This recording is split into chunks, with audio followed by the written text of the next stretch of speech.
At 4 a.m. on a freezing December night in Dublin, 22-year-old Trevor Deely vanished without a trace. He wasn't drunk, he wasn't reckless, he was just walking home from a Christmas party. A mysterious figure in black stood lurking. CCTV caught them both. Then, nothing. No witnesses, no body, no answers. For over 2 decades, Trevor's disappearances haunted a city and tormented a family. Was it a chance encounter, a targeted abduction, or something far more sinister? This is not just a missing person case. This is one of Ireland's deepest, most enduring mysteries. Welcome to Crimes That Haunt Us, the channel where we dive deep into the most unsettling cases. If you enjoy true crime content like this, hit subscribe and join the community. In the small town of Naas, County Kildare, Ireland, 35 kilometers southwest of Dublin, Trevor Deely was born on August 15, 1978, the youngest of 4 siblings, Mark, Michelle, Pamela, and himself, to Michael and Anne Deely. Raised in a loving, close-knit family, Trevor stood at 6 foot 1 inches with a slim build, short red-brown hair, and a fair complexion with striking green eyes. His distinctive gait, walking with his arms straight down by his sides, made him stand out, a trait as unique as his easygoing and sociable nature. Though not particularly academic or sporty, Trevor had a knack for mathematics, a spark his father Michael cherished as he fondly recalled his son's fascination with Formula One races, often lost in the roar of engines on the family's TV screen. Trevor attended local schools in Naas, but as a teenager he struggled to find his calling, a restless spirit searching for direction in a quiet town. It was his sister Michelle who became his beacon, discovering an IT certification course in Dublin that ignited a passion within him.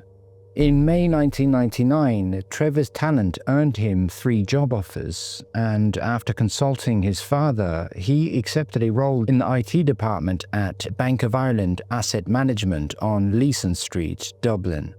He moved to the city, renting an apartment in the Renoir complex on Serpentine Avenue, Ballsbridge, Dublin 4. Colleagues, including his manager Dara Treacy, knew him as a hard worker, trustworthy, and a good guy, his positive attitude and dedication lighting up the office. But in late November 2000, just weeks before his disappearance, Trevor embarked on a journey that would later spark endless speculation. He traveled to Anchorage, Alaska, to visit a girl named Karen, whom he had met in Dublin that summer while she holidayed in Ireland. The two had kept in touch, and the trip was facilitated by Trevor's friend Glen Cullen, a long-haul flight attendant for Aer Lingus, who secured him a discounted or effectively free flight. Mark speculated Trevor's trip might have been driven by lingering feelings for an ex-girlfriend, but online theories, particularly on social media platforms, questioned whether Karen had even invited him, suggesting Trevor's impulsive journey, flying halfway around the world uninvited, reflected a deep infatuation, potentially leaving him heartbroken if his feelings weren't reciprocated. Little is known of his time in Alaska. On Tuesday, December 5, 2000, Trevor returned to Dublin, jet-lagged but eager to reconnect with his family. He caught a bus from Dublin Airport to Naas, arriving at his family home to share stories of icebergs he'd seen in Alaska. Michael, preoccupied with a business meeting, couldn't spend much time with his son, a decision that would haunt him forever. Trevor told his parents he wouldn't be visiting the following weekend, a detail that lingered in their minds as the last words they'd hear from him in person. This visit marked the final time Michael and Anne saw their son. 2 Gardaí would later travel to Alaska and interview Karen, as did Trevor's sisters Michelle and Pamela in a separate trip, but both investigations concluded the trip was unrelated to his disappearance, dismissing the Alaska angle as a red herring. Wednesday, December 6, 2000, saw Trevor return to work at Bank of Ireland Asset Management, slipping back into his routine. By 4 p.m. on Thursday, December 7th, 2000, he finished his shift, but his day wasn't over. That afternoon, Trevor visited his father's office on Mount Street to collect contact lenses sent to him by his brother Mark, an optician. Michael was out visiting various locations for work, so father and son didn't cross paths. Later that evening, Trevor called Michael from his Ballsbridge apartment, reporting an issue with the electricity. In a second call, he confirmed he had spoken to the ESB and resolved the problem, a mundane exchange that belied the darkness to come. Michael's final conversation with Trevor came that night, when Trevor, already at Copperface Jack's, called his father. Michael signed off with a father's instinct, telling his son to mind yourself, words that would echo with unbearable weight in the days ahead. That evening, Trevor attended his work Christmas party, a night of revelry that began with drinks at Copperface Jack's, a popular nightclub on Harcourt Street, Dublin. At 8:45 p.m., Trevor and his colleagues, including Dara Tracy, moved to the Hilton Hotel on Charlemont Place for a sit-down meal and live band, the festive spirit in full swing. Between 11 and 11:30 p.m., Trevor received a call from Glen Cullen, but the noisy venue made conversation impossible, and their attempts to call back missed each other, a missed connection that would later haunt Glen.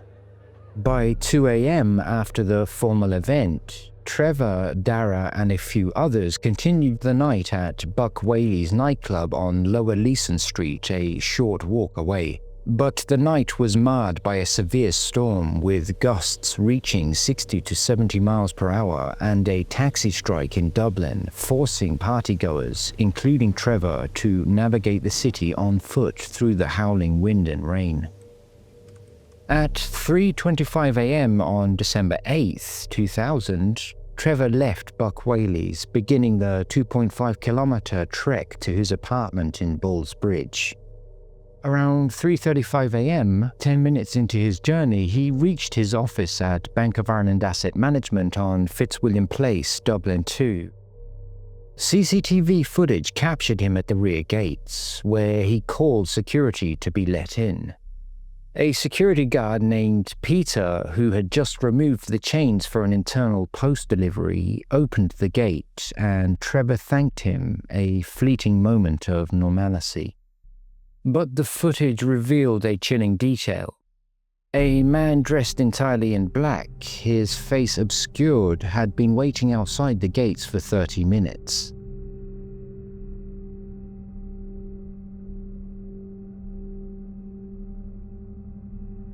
When Trevor arrived, the man ran up to him, engaging in a brief conversation lasting less than a minute before Trevor entered the unchained gate, leaving the mystery figure behind.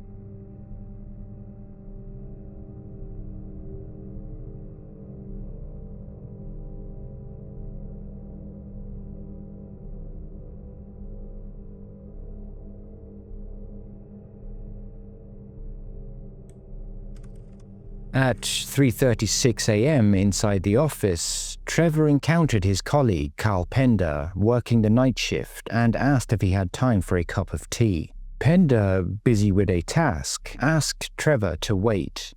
By 3:37 a.m., security footage showed the man in black standing outside the gate with another man, joined by a third, possibly unconnected figure. Gardy would later clarify that two of these men were Trevor's colleagues, but the man in black remained unidentified, a shadow in the storm. While waiting, Trevor logged on, sending an email his family later described as not significant and leaving reminders for the next day, routine actions that belied the looming unknown. After 10 minutes, Trevor and Pender shared coffee in the staff canteen before Pender returned to work. At 4:03 a.m., Trevor left the office, clad in a mustard and brown checkered shirt, beige-grey corduroy flared trousers, dark deck shoes with white stripes, and a green padded jacket. He carried a large dark blue umbrella with white ACC bank lettering, a shield against the storm. He continued towards Ball's Bridge, vanishing into the stormy night.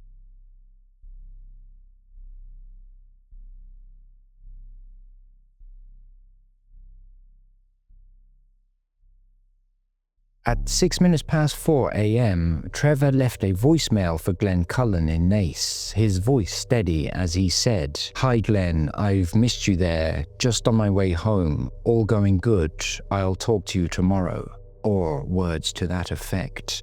Glen would subsequently delete the message, deeming it insignificant, and Gardaí never sought to retrieve it, a missing opportunity that placed Trevor in Dublin city centre, likely near Baggot Street, as he walked home.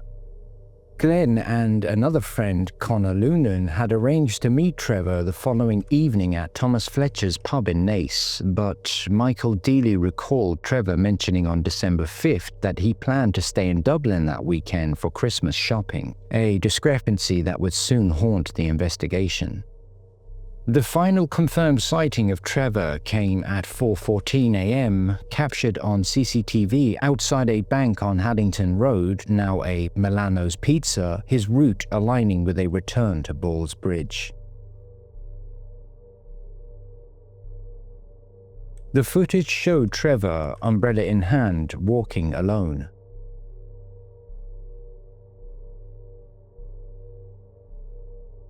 Then, 30 seconds later, another man passed by, followed by a young girl, then a couple. The couple, who were later identified, claimed they didn't remember Trevor or anything untoward, but Gardaí initially suspected the man behind Trevor might be the same man in black from earlier, potentially following him, a suspicion later clarified by future investigations. Trevor's absence wasn't immediately noticed.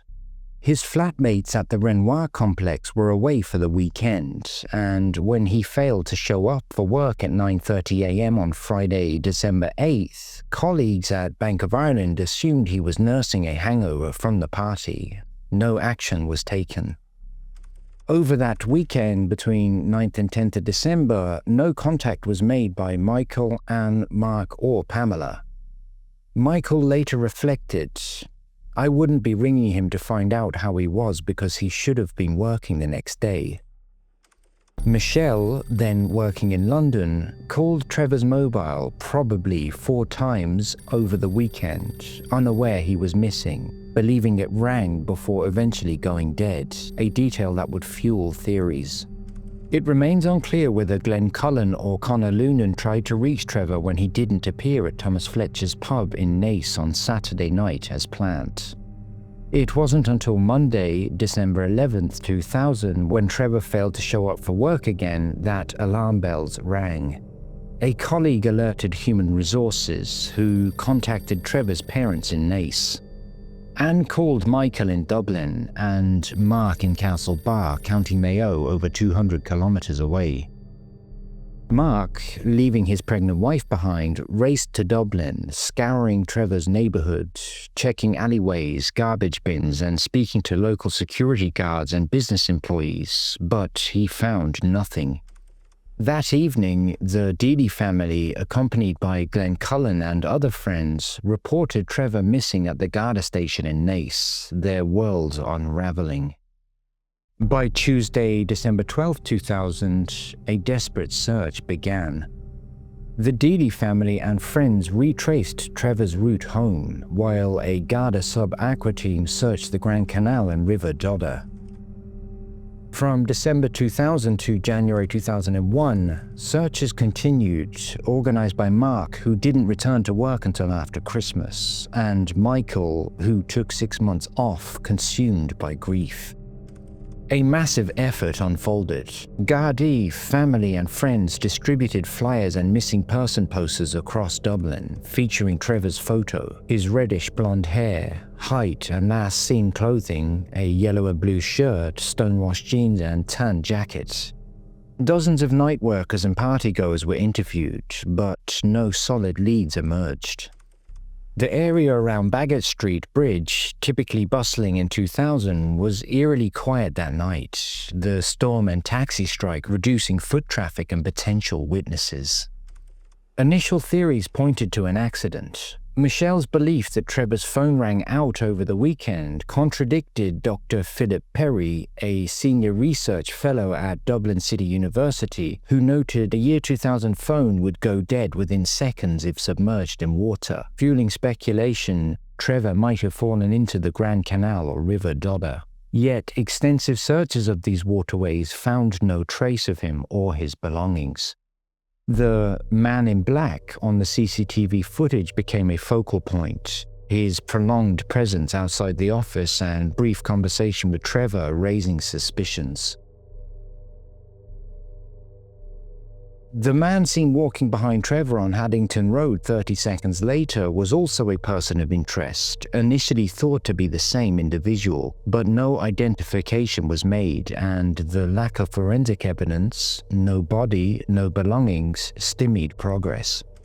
The Garda investigation, led by Pierce Street Garda Station, remained active but yielded little over the first 15 years. The case simply went cold. On December 29, 2015, a documentary, Donald McIntyre, Unsolved, aired on TV3, reigniting public interest. The documentary included a previously unreleased screen grab of CCTV footage from outside Trevor's office, though it mistakenly described it as depicting Trevor entering the building. In reality, it was taken shortly after he had entered, showing two men, later identified as Trevor's colleagues, alongside the mysterious man in black. In December 2016, a Garda cold case team launched a comprehensive review, re-interviewing witnesses and sending the CCTV footage to a UK-based company for forensic enhancement, aiming to uncover new leads. A significant development emerged on August 12, 2017, when Gardaí began a search of a 3-acre wooded area in Chapelizod, Dublin, 8 kilometers northwest of Haddington Road. Described by Detective Inspector Paul Costello as the most significant search since Trevor's disappearance, the operation was prompted by new information from the cold case review. The search site, adjacent to the R112 road and sloping down to the River Liffey, was sealed off with barriers, public access restricted, and drones banned to prevent interference. Excavation began on August 14, 2017, involving a forensic archaeologist, a JCB excavator, skips, portagabins, and wheeled bins, a multi-week commitment. The information had come from an informant alleging Trevor was murdered on December 8, 2000 by a Crumlin-based criminal known to Gardaí, part of a gang involved in drugs, prostitution and armed robbery. This gang had been investigated for the 1998 murder of Sinead Kelly near Baggot Street, a chilling parallel. The informant claimed the killing was a chance encounter, possibly an argument outside Copperface Jack's or near Trevor's office, followed by Trevor being shot and his body buried in Chapelizod, potentially in an underground tunnel or pipe, suggesting a body transported 8 kilometers from the city centre, a logistical puzzle amid the storm and taxi strike. The Deely family, Michael, Anne, Michelle, Mark and Pamela, were informed prior, finding it a very, very stressful time. Their hope was palpable, but the operation's scale, clearing dense vegetation for a geophysical survey, underscored the uncertainty. It was a painstaking process, the need to preserve potential criminal evidence while searching for signs of disturbance from 17 years prior, notwithstanding the animals or weather might have dispersed remains.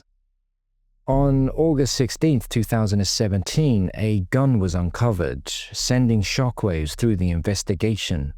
Initial hopes of a breakthrough faded when Gardaí concluded it was unrelated to Trevor's case after forensic examination. The weapon was sent for ballistic testing, but sources suggested it was part of a criminal stash area and not a murder weapon. Drugs valued at approximately €80,000 were also found, supporting the site's criminal history but not linking to Trevor. The gun's discovery validated the informant's claim of criminal activity, yet its lack of connection fueled skepticism. Was the informant credible, or had they conflated Chapelizod's past with Trevor's fate? The absence of human remains or Trevor's belongings, despite the Liffey's proximity, which could have washed evidence away, left the search inconclusive. The search was called off in September 2017, leaving the family back to square one.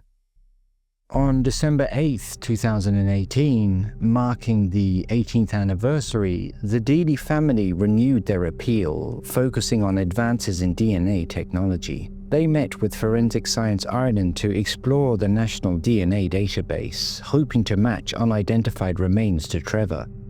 A cold case review concluded earlier that year had re-interviewed dozens of people and reviewed old case files but produced no new leads. In November 2019, a new witness emerged, reigniting hope and scrutiny, with the Irish Independent breaking the story days before the anniversary.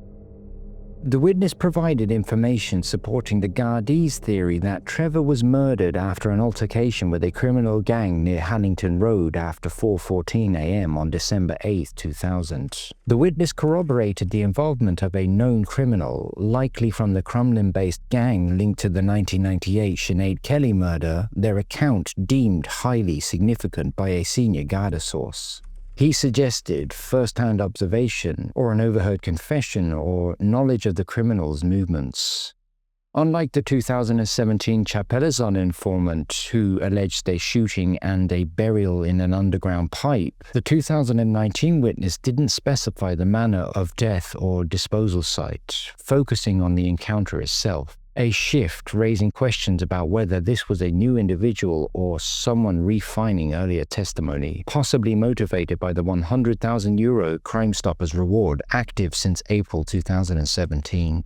The Gardaí's reluctance to disclose the witness's identity or the exact nature of the information suggested either a protective measure or acknowledgement of its fragility. The Crumlin gang theory, tied to drugs and prostitution, had been probed since 2017, yet no arrests or charges resulted, hinting at potential weaknesses in the lead. By December 2019, Michelle Deely spoke on the Pat Kenny Show on News Talk, denouncing outrageous online speculation, debunking theories linking Trevor's Alaska trip to his disappearance, like claims of a banking scam or someone following him from the US. She emphasized Trevor's simplicity as an entry-level IT worker and the family's commitment, stating, "Trevor would never give up on us." They had chased hundreds, if not thousands, of potential sightings over the years, none panning out. On December 7, 2020, marking 20 years since Trevor's disappearance, Gardaí and the Deely family held an event on Haddington Road, renewing their appeal. In December 2023, a breakthrough in CCTV analysis emerged. Using advanced software, the UK-based company re-examined the 4:14 a.m. Haddington Road footage. On December 6, 2023, Mark Deely announced that Gardaí had identified the man walking behind Trevor at 4:14:30 a.m., someone who had given a statement early in the investigation but was only identified in 2023 due to enhanced footage. Gardaí ruled him out on December 9, 2023, confirming there was nothing sinister in his movements. He wasn't following Trevor. The enhancement clarified he wasn't the man in black from 3:35 a.m., dispelling earlier assumptions. The man in black remains unidentified, and Mark called the development bittersweet, noting it brought the investigation back to square one. On August 14th, 2024, Michael Deely passed away without answers, a loss deepening the family's grief.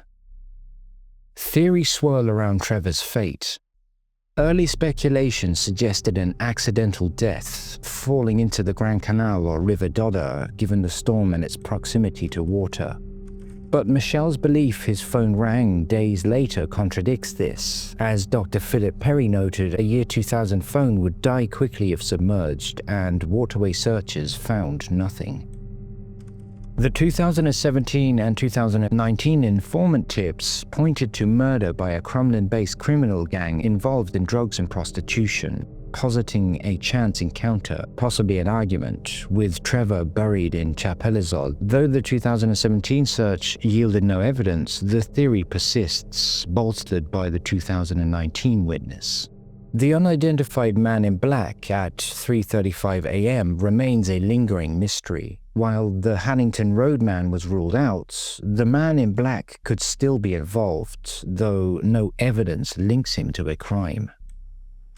Online speculation suggests Trevor's uninvited Alaska trip might have left him depressed if Karen rejected him, making him vulnerable or distracted that night. But there's no evidence he was suicidal or that this contributed to his disappearance.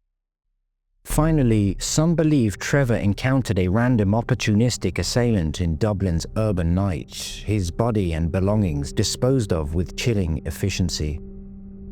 Trevor Deely's disappearance remains an open wound. Nearly 25 years later, his fate is a haunting enigma, a Dublin night frozen in time, whispering questions that echo through the storm. Was it an accident, a gang's deadly encounter, or a shadowy figure in black? The Deely family's unwavering search for truth stands as a testament to love's endurance, a call to never forget the missing, and a plea for answers that might yet emerge from the darkness. As the years stretch on, Trevor Deely's disappearance remains a haunting void in the heart of Dublin, a mystery that refuses to yield its secrets, even after nearly 25 years. At 6'1" with reddish blonde hair and a warm, easygoing spirit, Trevor was a son, a brother and friend whose laughter once echoed through Naas and whose dreams lit up the streets of Ballsbridge. His absence has left a family, Mark, Michelle, Pamela and Anne, clinging to hope. Their love for him an unbreakable thread weaving through every appeal, every search, every unanswered question. Though Michael Deely passed in 2024 without knowing his son's fate, the Deely family's resolve endures, a testament to the power of memory and the relentless pursuit of truth. Thank you for watching and listening to Trevor's story. Please feel free to add your own thoughts, comments and theories in the comment section below, and we'll see you next time.